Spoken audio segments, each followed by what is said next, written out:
Hello and welcome everybody to the front nine coverage of round 4 of the 2021 Discraft Green Mountain Championship presented by Upper Park Disc Golf. I'm Brian Earhart, joined here again by Nate Perkins. And Nate, this is the final round of the regular season as we know it on the Disc Golf Pro Tour. It's kind of sad. Yeah, what a wonderful season. It's been a great season. It's been a pleasure to work with you, Brian. It's been a pleasure to work with Gatekeeper Media. Coverage has been great all year long. Thanks for all the viewers out there. We got one more for you. Yeah, let's get into it. McBeth. Yeah. Marwede. A. Russ, the bus, made the chase card. And one of my mentors, Bradley Williams, also making this chase card. I love that we have some new faces that have been kind of coming in. I mean, they've been on the tour for a while, but I'm excited to have them all on this chase card, trying to make a push for that podium finish and potentially the win. They are on the Fox Run course, and hole 1 is a pretty calm hole, to be honest with you. If the wind is not rushing, you can play it pretty safe if you want to kick off your round with a safe look at birdie or a par. But I'm sure these players are looking towards the top at this point. First up in the box today, from Huntington Beach, California, representing Team Discraft and Grip, former Green Mountain champion and 5-time world champion, Paul McBeth. We had another pretty swirly day out here at Fox Run. It would go from almost dead calm to 20, 25 mile per hour swirling winds and all day.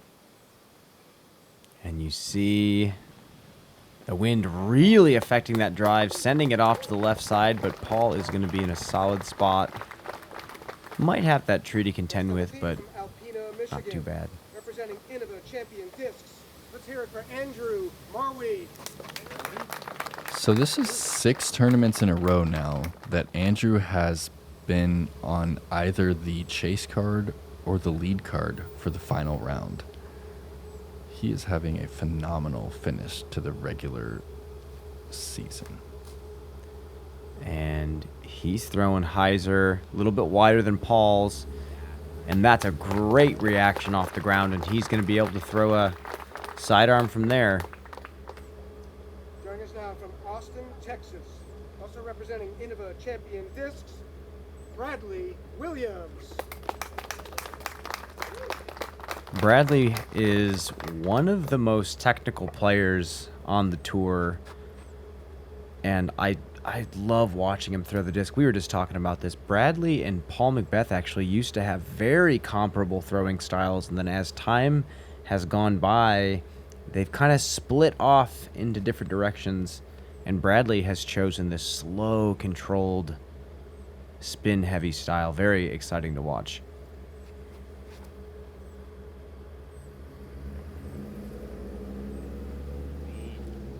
Bradley has played 356 Pdga events, and he's won 124 of them, Brian. That's over a 33% win rate.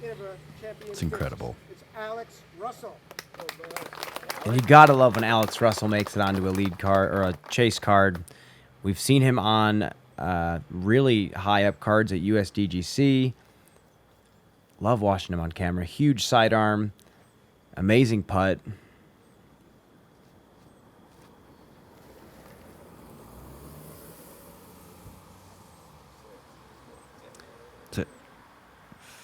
And that's the one miss that you don't want in this hole. Luckily on the left side, Alex does get to throw a sidearm.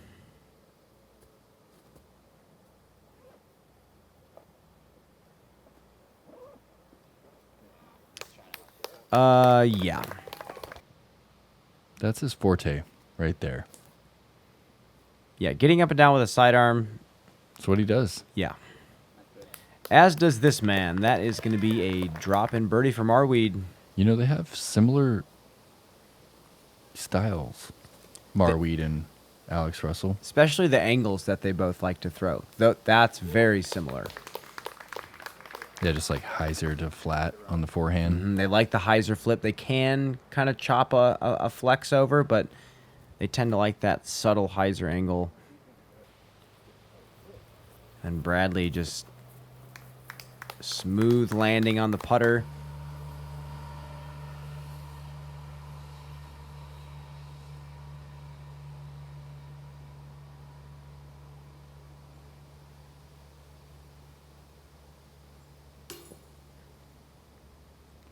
Just didn't quite get the legs involved in that one.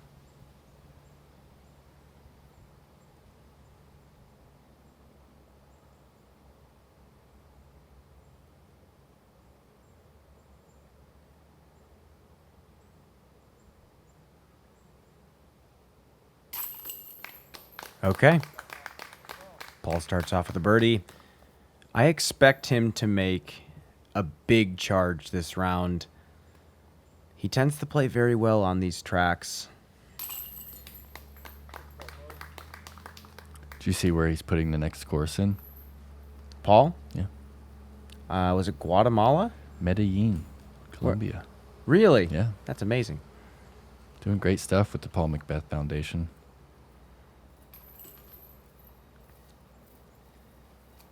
Couple of birdies, couple of pars. We're going to move on to hole number 2. 240. This gap right here is 12 feet across. There's another lake gap and a rock and a bush you have to kind of miss. Basket, typically elevated, and there's OB, 40 feet long, 40 feet right. This is that gold Luna that he's been throwing. It's got a little bit of turn to it. I don't know what it's going to do in this swirling wind.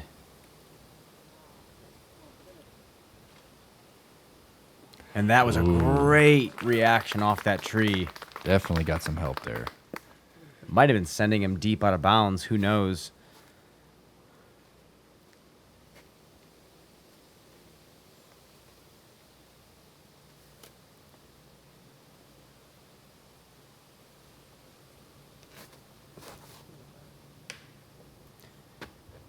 And you saw him kind of messing with his grip earlier. Didn't look like it was resolved before throwing.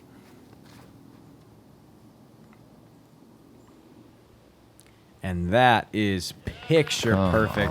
And I'm going to jump back and show you Brad Williams' form. And this is just a thing of beauty. He has shortened up quite a bit over the years. And with the putter, he still reaches a full extension, but everything is just shorter.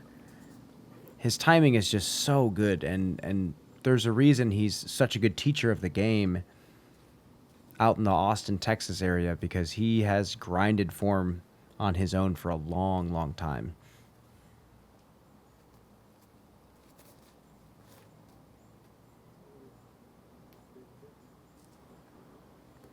Alex also putting one inside circle 1.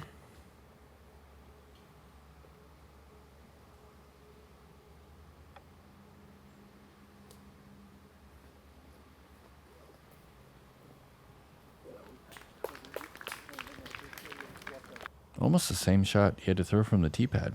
It's a little bit shorter.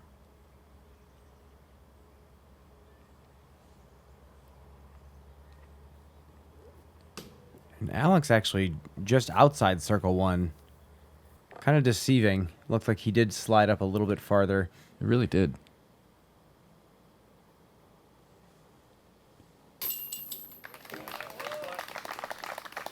Two for two.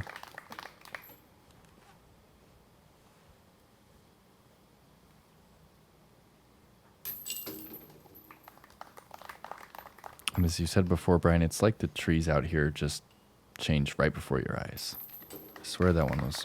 Yeah, it seems like orange the other day. every day driving to the course, you can see the mountains in the background, and it seems like each day the colors are just getting more and more vibrant. It's a nice way to end the week out here. At Upper Park Disc Golf, we're in business to make the game better for everyone. We do that by helping our player team grow their brands, by donating to great charities like You Play Disc Golf, by maintaining a 98% customer satisfaction rating, and by living our core values. Play different, create legendary relationships, be a good human, and enjoy the ride. So when you buy from Upper Park Disc Golf, you know you're buying from a company that loves the game as much as you do. Upper Park Disc Golf. Play different. Hole number 3, slightly uphill, slightly bending to the left. A stock hyzer does not get you to the basket. You need to push a little bit forward with something that has a tiny bit of turn to it. I like this hole for this exact reason. Speed control, spin control, angle control. You no longer can throw the big swooping spike hyzer that they've let you throw in the past with the Mando tree on the right side. And we still haven't seen Paul miss with that disc. Yeah, and that's another putt for birdie for him. That's exactly the shape that I was describing.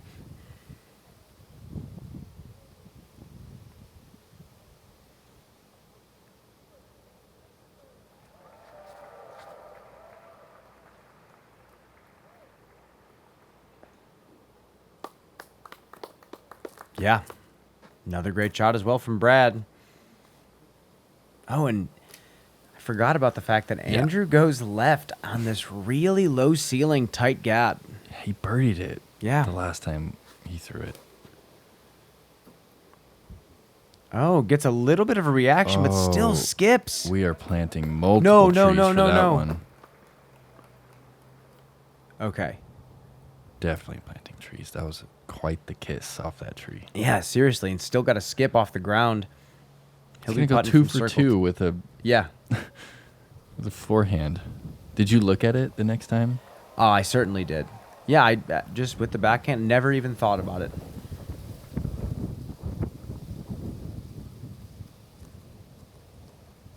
And Alex just going with the rock here. Good angle. Oh, yeah. Best of the bunch. Park job from Alex Russell. Alex has a pretty underrated backhand. He's great throwing the mid-range and the putter. Again, just very simple throwing style. Never seems to throw the disc too hard.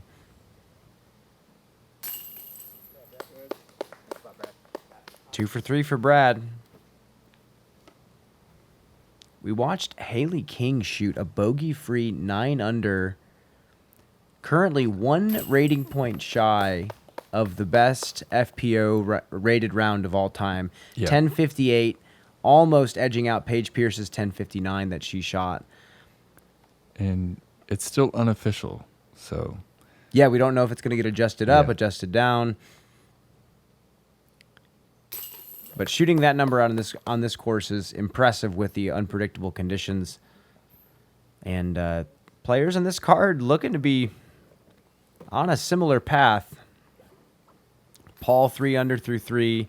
Andrew 2 for 3. Brad 2 for 3. All right, hole 4 is where things start to really get tricky. He's trying to throw over this bush, and that bush is actually out of bounds. As you can see, there's a ton of bogey left, right, and long. And it's always really windy, and you can't quite tell how much wind is out there. And you have to expose your disc on some anhyzer to throw it out and over that bush. So typically, players are picking something pretty stable. Yeah, look at that. Strong Annie out of the hand. It's exactly the line that you're looking for on hole 4. Yeah. Like you said, you have to expose the disc to the wind, and you don't get to check where the wind is 20, 30 feet up in the air. And Bradley's just been rocking that dancing cactus hat for a few weeks now. I love it. He's got a nickname out there, the Texas cactus, because he used to be so prickly. Oh, he has definitely. He's turned a new leaf, man. I mean, he's. Yeah.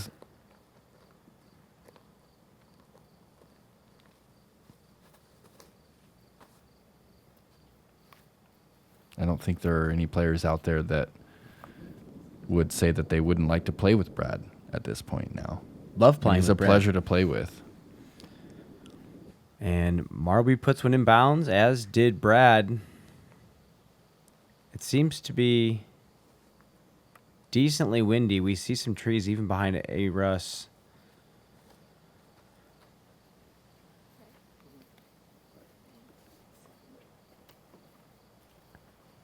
And he's going to put his potentially behind that bush.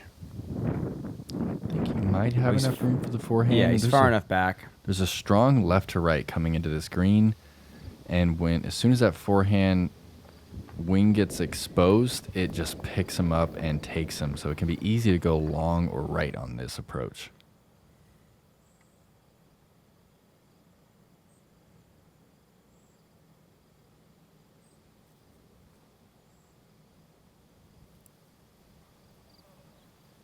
Fading a little bit too far to the left. He's going to be about circle's edge for birdie.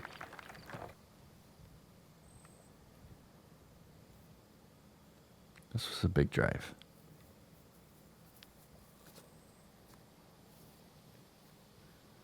He's kind of making that correction off Brad's line. Look how soft that finished. Beautiful shot from Paul.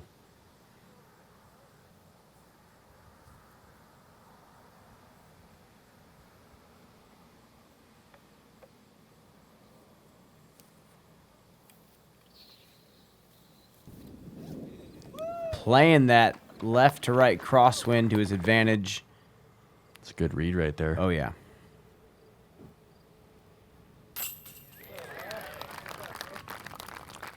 That's an Alex Russell putt right there. Circle's edge. Into the wind. Zero wobble. I love Alex's putt. Just put it on the pole, Brian.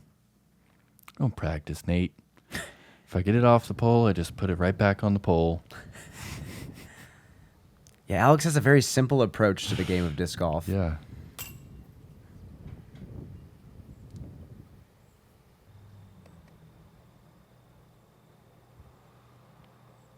Look Look at that frame. I was just Those clouds, I was just is about that to say the real? same It's thing. like insert mega clouds. The views out here at Fox Run are some of the best I've seen on a disc golf course. Yeah, I would say it's a cameraman's dream, for sure. And Paul is perfect through 4. He's throwing the disc really well right now.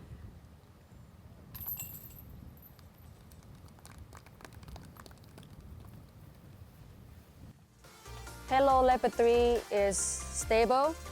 It want to go straight all day long. That's why I love it. It feels good in my hand. It's just very comfortable to grip. Just throw, it's gonna fly straight for you. And I love their plastic. It is beautiful. Look at this color. When you have a pretty disc like this, you just want a birdie, right?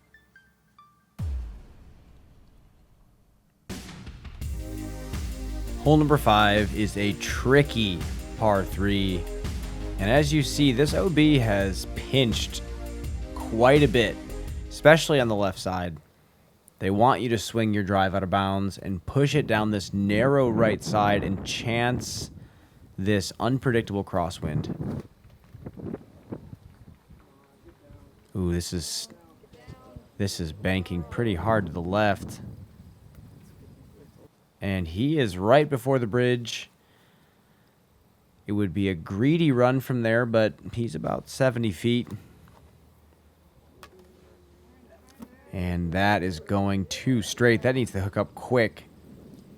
That is such a common mistake on this drive. It really is. And now you're throwing 3 from pretty far back on a scary green. And the toughest part is if you fade out early on this hole, there's not much relief off left either.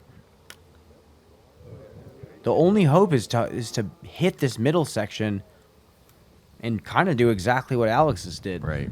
He at least has some sort of step out to get up and down.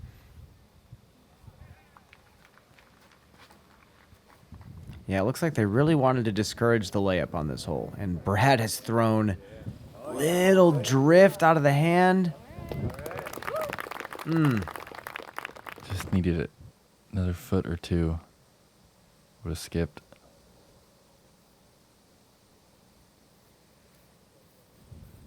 That's a big shot right there. Into the wind, it can get out of hand pretty quick. Yeah, look at these trees.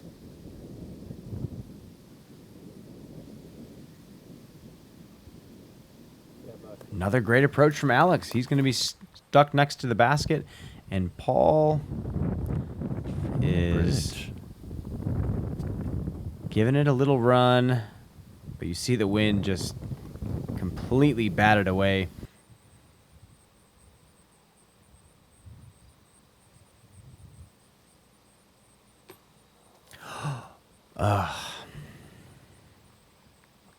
Hate to see that.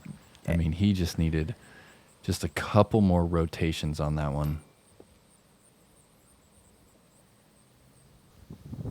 That's Tough these- way to take the first bogey of the Yeah. round. It's those Pro Tour greens. They want you to really think about the consequences when you have a putt from that distance.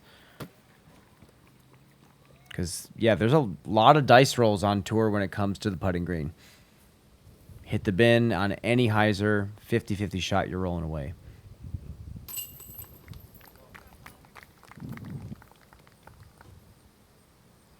Yeah, hole number 5 was 4th hardest hole in the course in the final round, averaging 3.2. So a 3 is not terrible. You feel that wind.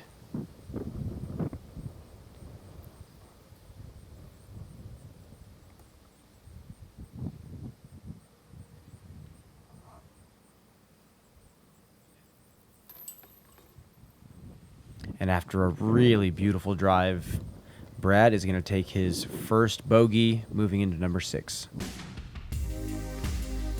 Hole 6, there's some OB, but it's a little chip flick or a somewhat tricky turnover. There is OB right. You can't finish 20 feet right of the pin or you'll find the OB. He's going standstill again, Brian.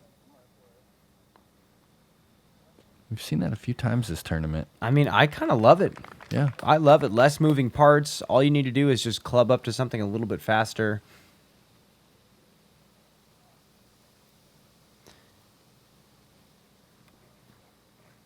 And again, with all the talk about the tee pads and the wet weather, and it's actually not a bad play going standstill. Did this play as the easiest hole on the course again? Absolutely. This was a 2.26. So actually getting on the lower end of most of the par 3s that we play on tour. There's maybe only a few that play easier than this one. Only trick here is really the wind, is when it picks up. And it looks like here, that is not an issue. Marwede just thankful to not hit the wood and roll out Seriously. of bounds again.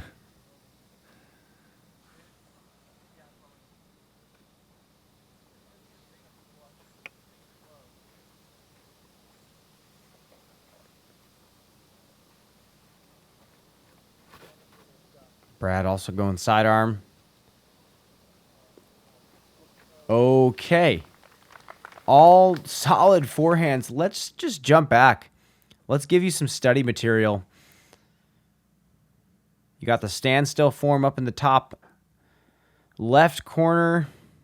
You got the hop from Alex Russell in the top right corner. It's actually a really solid bit of study material. Yeah, that was great. Finding the sidearm that looks closest to yours. Andy's got that patented stomp.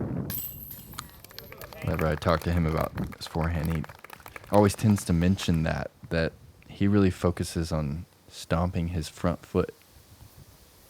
I feel like that would definitely help you as like a mental anchor to get your upper body forward at the end too, kind of a weight transfer anchor. And here's Brad with a little bit of headwind.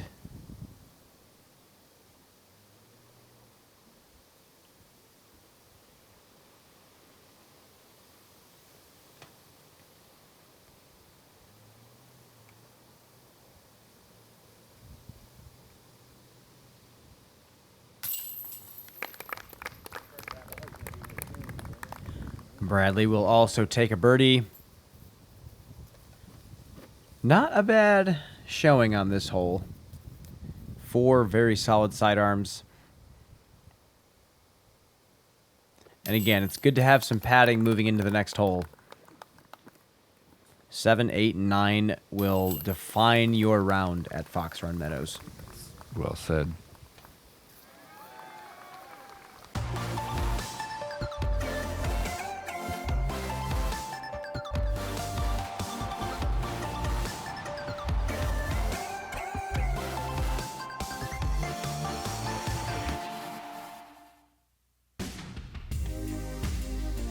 1,280 feet of swirly, unpredictable wind, white stake, out of bounds, all down this beautiful fairway.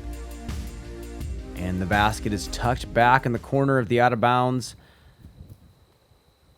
Let's see if some players are going to go aggressive or if everyone's going to be laying up like we saw in the previous round here. It looks like Paul's just going with a layup hyzer.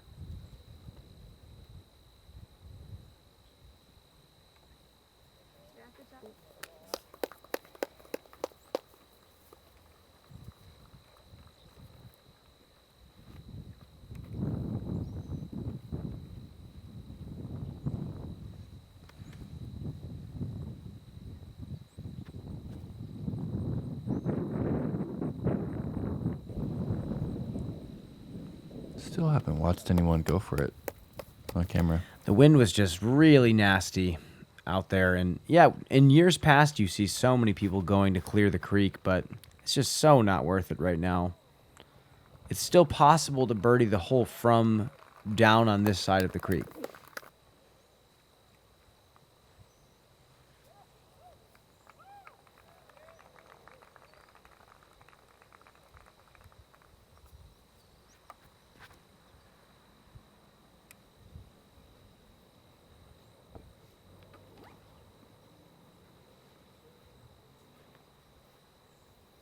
No, he didn't.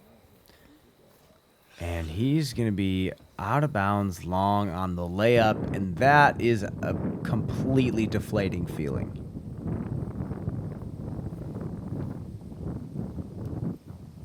Oh boy, that has to sit down right now. That got picked up by the wind. More than likely the same reason why people were not going to clear the creek in one. It's one of those shots where it makes you feel a little timid. That's too much hyzer as well. Did I crawl back in? No. It makes you feel timid, so you kind of back off, but you need that speed to cut through the wind.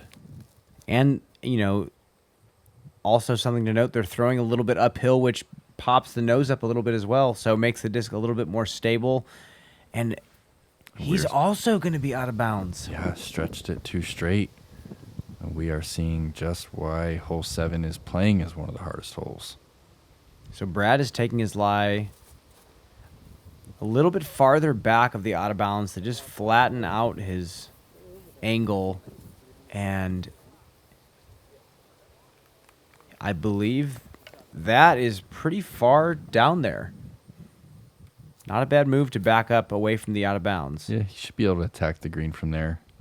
Try and get up and down for a par.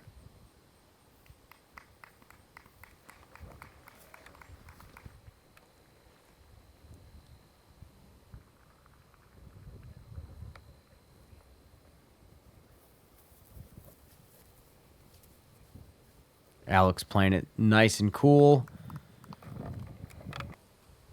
A lot of players this week are just trying to get a 5 in this hole and move on.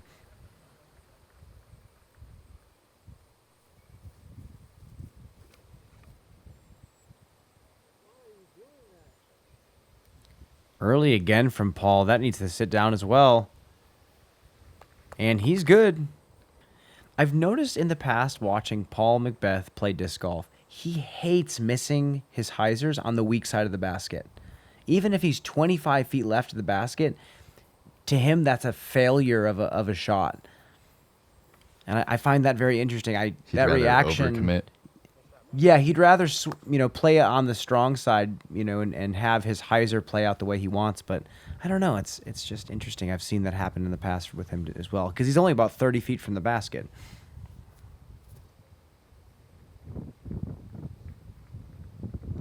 We've heard him and other players like Sexton talk about being able to control which side you do miss on. Mm-hmm. So that could be a part of it too. Definitely. He wants to make sure that if he does miss, that he does always miss on that strong side.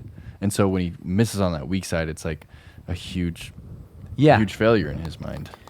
And it's also the fact that the crosswind is, now that he's on this side of the basket, it might be a little headwind putt coming in. And that does not matter. He saves his par.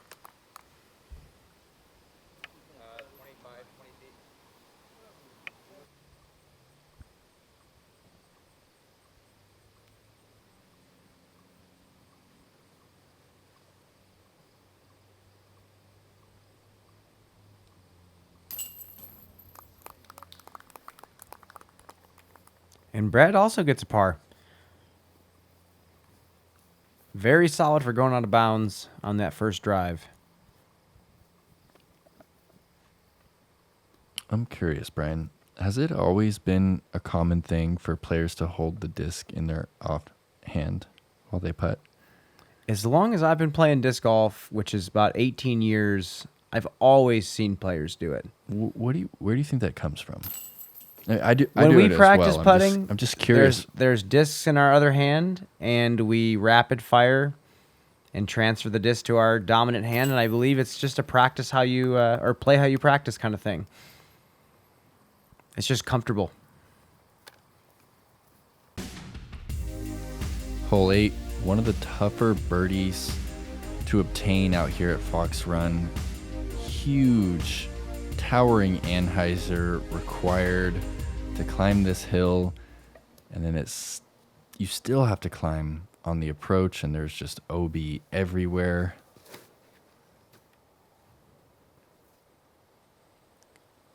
And that is a decent shot for Paul. A little bit more height might have yielded him 20 more feet of distance.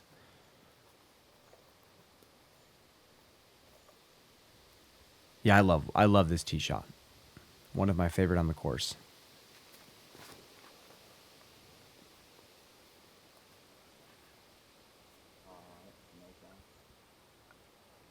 Flexing out a little early, but it's flat footing right there and gonna have about 400 into the pin. Now Alex is going with the sidearm, which does limit the distance quite a bit on this hole. Yeah, I imagine he's just playing this one for a par. And that is out of bounds on the right side. He got kind of a weird lift from the wind. And yeah, just cut it too far inside. Andrew's trying to make a correction on that. It's tough to get the sidearm out there with distance.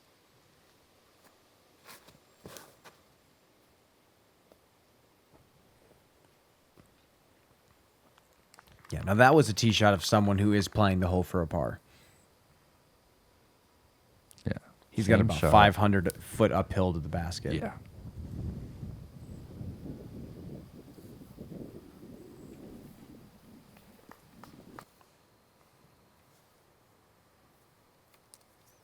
And A-Russ has really no choice but to play this one for a bogey now.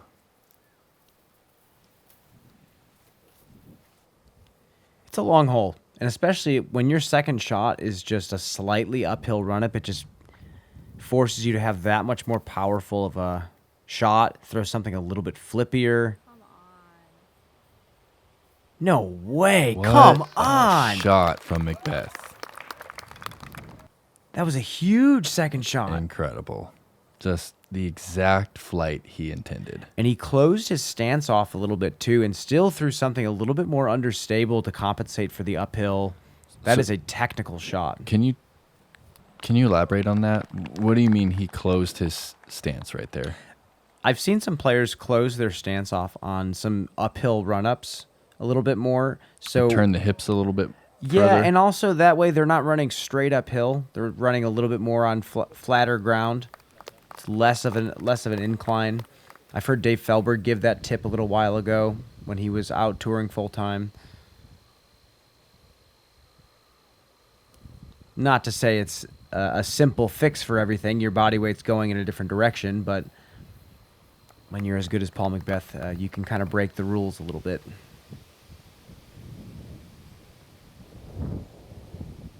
Yeah, he might have made some of the rules. Yeah, you know what? I think he might have established a few. You're right. It's hard to run that putt. You can see those stakes in the background. I mean, it's 22 feet to the OB long. That's a good cleanup after leaving that pig approach wide. Yeah, sticks to his game plan. especially after bogeying 7. 8 is not an easy par, especially when the wind is up. Tee shot is short.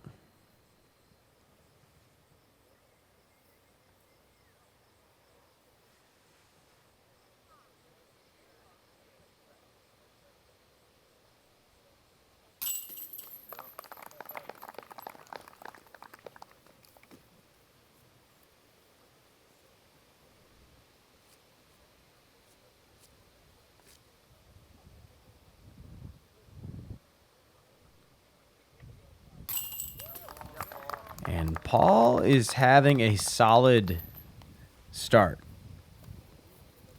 Birdie on hole 8, par on 7. Moving into 9, he has an opportunity to put himself in a position to make a big move. And we move to hole number 9. This is just an iconic par 3 on this course. The downhill makes throwing that faster disc so treacherous with the OB on the right side and left side.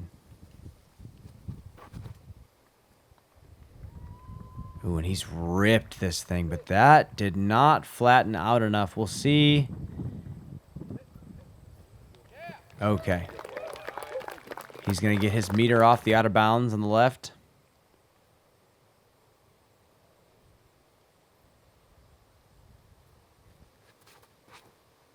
T-Bird from Bradley. Gives it a little bit more angle than Paul's shot. And just dies out a little early, but a great line. Ooh. Sidearm. Yeah, he's just playing this one for par like we saw during round 2.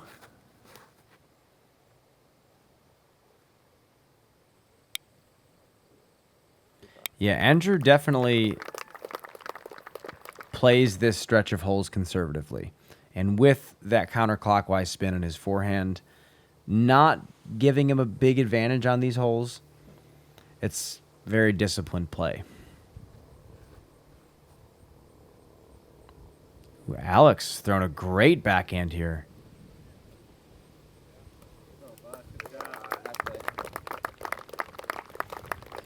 Inside circle 2, still a decently long look.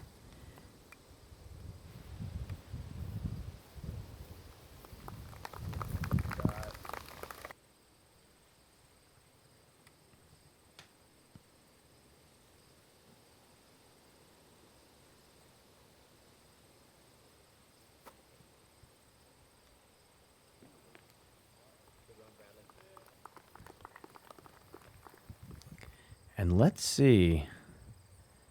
Alex is at about 55 feet. Wind looks decently in his favor. Oh. Just low right. It's really great to see A. Russ out here on this chase card. The man is on the true grind right now, Brian. Oh, yeah. 1 van, 3 disc golfers. Oh, living like it's the 1990s again. Yeah, I don't even know That's how awesome. that's possible. He's a good friend, traveling with Ian and Noah Meitzma.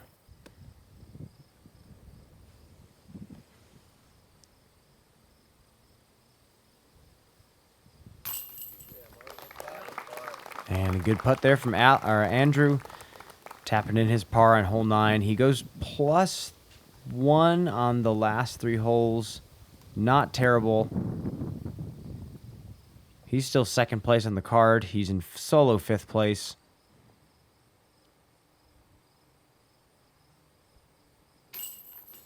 Oh. It's in.